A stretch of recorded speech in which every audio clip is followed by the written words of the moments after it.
آج ایک جنت اجڑ گئی ہے کہ ان بچوں کے سامنے یہ ظلم ہوا. وہ کیسی ماں بچاری، وہ کیسے بچے زندگی گزاریں گے؟ اگر وہ 5-5 6-6 سال کے تو ان کے ذہنوں پہ کیا اثر؟ وہ کہاں جائیں گے؟ وہ کس کے آگے فریاد کریں گے؟ ان کے ساتھ یہ جو ظلم ہوا ہے یہ کون کرے گا؟ اس کا والا کون دے گا؟ اور ان کو کون انصاف دے گا؟ ان بچوں کے سامنے انہیں سر عام پھانسی دی جائے، سر عام لٹکایا جائے. اور یہاں ہم کس سے انصاف مانگے؟ کون کے کس جج کے پاس جائیں؟ کس کے آگے فریاد کریں؟ کس کے آگے جا کے روئیں؟ کیوں ظلم ہوا ہے یہ؟ اور ابھی تک مجرم پکڑے نہیں گئے. مجرموں کو پکڑے، انہیں سر عام پھانسی لگائے تاکہ ہمارے کلیجوں میں ٹھنڈ پڑے. اور یہ حکم ہے قرآن کا، یہ حدیث کا حکم ہے، یہ نبی کا حکم ہے کہ زانی کو سنسار کرو، کوڑے لگاؤ تاکہ آنے والے عبرت پکڑیں، آنے والے سبق حاصل کریں. انہیں لٹکاؤ چراؤں میں، انہیں سزا دو چراؤں میں. لیکن جو آرمی کا دور گزرا ہے لوگ اسے یاد رکھیں گے. یاد رکھنا، شہید جنرل محمد ضیاء الحق کا دور کوئی شخص نہیں بھولے گا. ایک بچی کے ساتھ زیادتی ہوتی ہے، جنرل ضیاء الحق اس کو بھی سر عام پھانسی دلواتا ہے. اور میں نے خود اپنی آنکھوں سے دیکھا ہے کہ یہ ہمارے راول پنڈی کے اندر سینٹر اسپتال کے ساتھ یہاں کوڑے مارے گئے، یہاں کوڑے لگائے گئے ہیں شرابیوں، زنائیوں اور بے ایمانوں اور منافقوں کو. یہ بہت تھا جنرل ضیاء الحق، سر عام انہیں پھانسی لٹکایا گیا. اور وہ جو جس بچے سے زیادتی کی تھی وہاں پہ 5 لاکھ لوگ موجود تھے، 5 لاکھ، اور سر عام پھانسی دی گئی. اور جب سر عام پھانسی دی گئی تو شام تک لاشیں نہیں اتاری. اور جناب باجوہ صاحب اور DGI صاحب، اور آپ کو اللہ اور اس کے رسول کا واسطہ ہے، ان بچوں کے لیے کچھ کریں. وہ ہمارے رشتہ دار نہیں ہیں لیکن ہمارے ملک کے رہنے والے ہیں. وہ پاکستانی ہیں، پاکستان کے رہنے والے ہیں، اس مٹی میں پیدا ہوئے ہیں، اور ان کے ساتھ ظلم ہو. اور موٹر وے پر جو عورت کے ساتھ بچوں کے سامنے زیادتی کی گئی اور اس طرح ملک میں جو زیادتی کے بڑھتے ہوئے واقعات ہیں، اس کے بارے میں کیا کہتے ہیں؟ اعوذ باللہ من الشیطان الرجیم، بسم اللہ الرحمن الرحیم. یہ بہت بڑا ظلم ہوا ہے جی، اور ساری زندگی کے لیے وہ بچے جن کی جنت ان کے سامنے ہے اور پھر ایسا واقعہ ہوا ہے تو یہ قیامت کا منظر تھا جی. اور یہ بڑے دکھ کی بات ہے، یہ بڑی تکلیف کی بات ہے. وہ انسان نہیں تھے، وہ درندے بھی نہیں، وہ درندوں سے بھی بدتر ہیں. اور انہوں نے پتہ نہیں اتنا بڑا کیوں ان بچوں کے سامنے. میں کہتا ہوں جی ان بچوں کی نفسیات پہ کیا اثر ہو.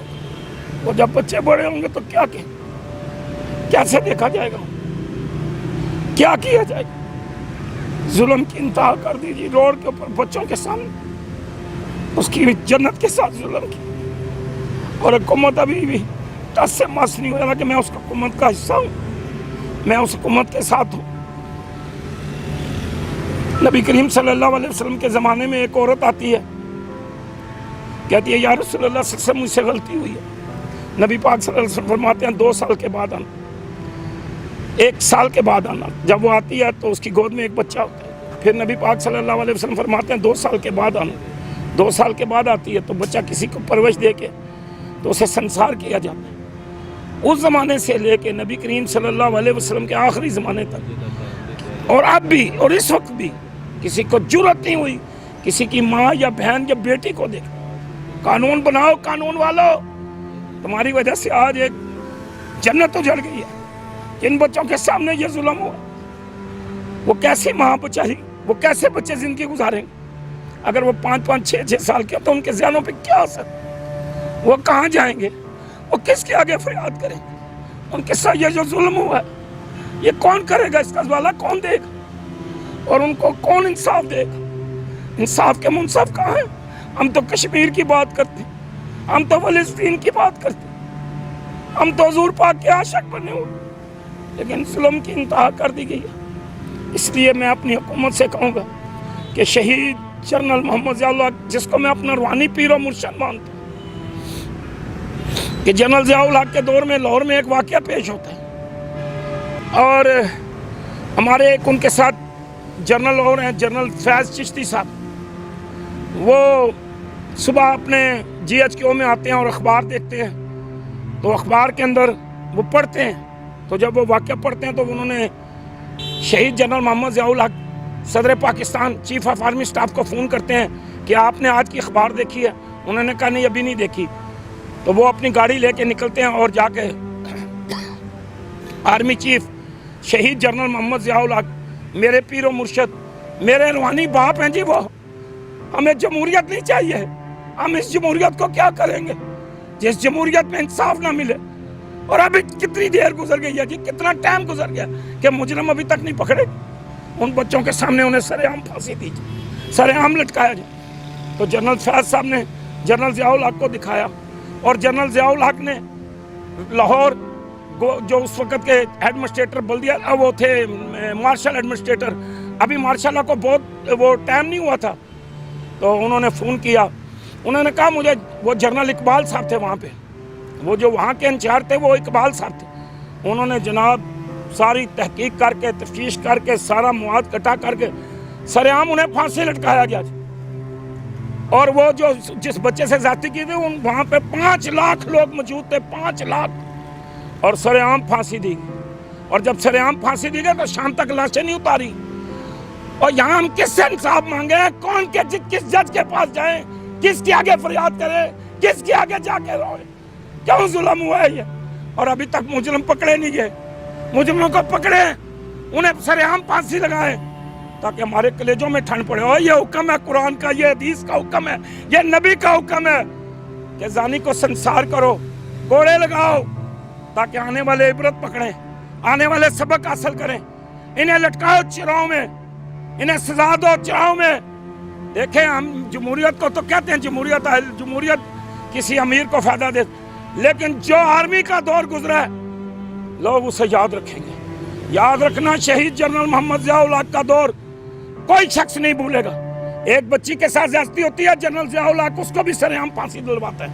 اور میں نے خود اپنی آنکھوں سے دیکھا ہے کہ یہ ہمارے راولپنڈی کے اندر سینٹرل اسپتال کے ساتھ یہاں کوڑے مارے گئے، یہاں کوڑے لگائے گئے شرابیوں، زنائیوں اور بے ایمانوں اور منافقوں کو.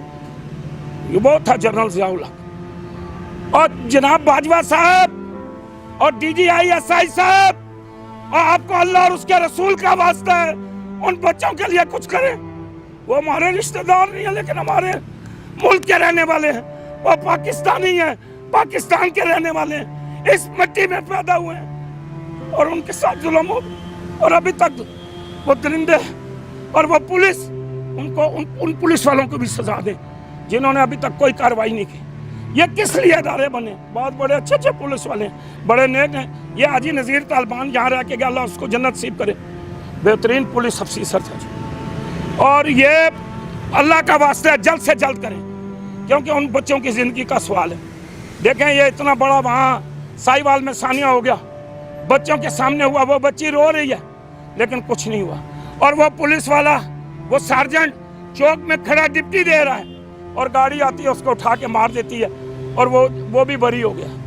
اور یہ مقدمہ فوری طور پہ فوجی عدالتوں میں چلایا جائے کیونکہ جو فوجی عدالتیں ہیں ہمیں ان عدالتوں پہ بھی دمائی، کیونکہ ان کے خلاف ہم نے بات کی تو انہوں نے صبح بھیج دینا ہے جی کہ جی یہ توہین عدالت کر دیا جی، اور غریب مارا جا رہا ہے ہر طرف سے. اور جی فوجی عدالتوں میں اس کا مقدمہ چلایا جائے. جو موٹر وے پہ ظلم ہوا ہے اس کا فوری طور پہ جس بچی کے ساتھ جہاں ظلم ہوا ہے، جس بچے کے ساتھ بچی کے ساتھ، وہ فوجی عدالتوں میں کیس چلے. اس کا فیصلہ صرف 4 اور 5 دن کے اندر کر کے چوک میں لٹکا دیں. قانون کو بدلا دیں، قانون قرآن والا لے آئیں، لا الہ الا اللہ محمد رسول اللہ والا قانون لے آئیں، شریعت مصطفیٰ والا قانون لے آئیں. قرآن جو کہتا ہے یہ ہمارے پاس، ہمیں اور کسی آئین شائن کی ضرورت نہیں ہے. ہم پاکستان کے آئین کو مانتے ہیں، پاکستان کے آئین کی قدر کرتے ہیں، لیکن ہم قرآن کو ماننے والے ہیں، نبی کی شریعت کو ماننے والے ہیں. بخاری شریف، مسلم شریف، ابن ماجہ شریف، تنزیری شریف، داؤد شریف، مشکات شریف میں جو حکم ہے اس کے مطابق سزائیں دی جائیں، فی الفور یہ عمل کیا جائے. بس میری یہی گزارش ہے، یہی میری عرض ہے. آپ کیا سمجھتے ہیں ایسے واقعات کیوں رونما ہوتے ہیں؟ کبھی 4 سالہ بچی کے ساتھ، کبھی 4 سالہ بچے کے ساتھ، کبھی ماں کے ساتھ ان کے بچوں کے سامنے، اور کبھی گھر میں گھس کر زیادتی ہو جاتی ہے. کیوں ایسے واقعات رونما ہوتے ہیں؟ سر یہ واقعہ تو پہلے بھی ہوتے رہے، یہ پرانے زمانے میں بھی ہوتے رہے. یہ اللہ نے 1,24,000 پیغمبر بھیجے ہیں، حضرت لوط علیہ السلام کی قوم میں زمانے میں بھی ہوتے رہے. لیکن اب یہ جو ہو گیا نا، یہ جو سلسلہ بہت بڑھ گیا ہے. یہ جو انڈیا نے، یہ جو اسرائیل نے، یہ جو امریکہ نے،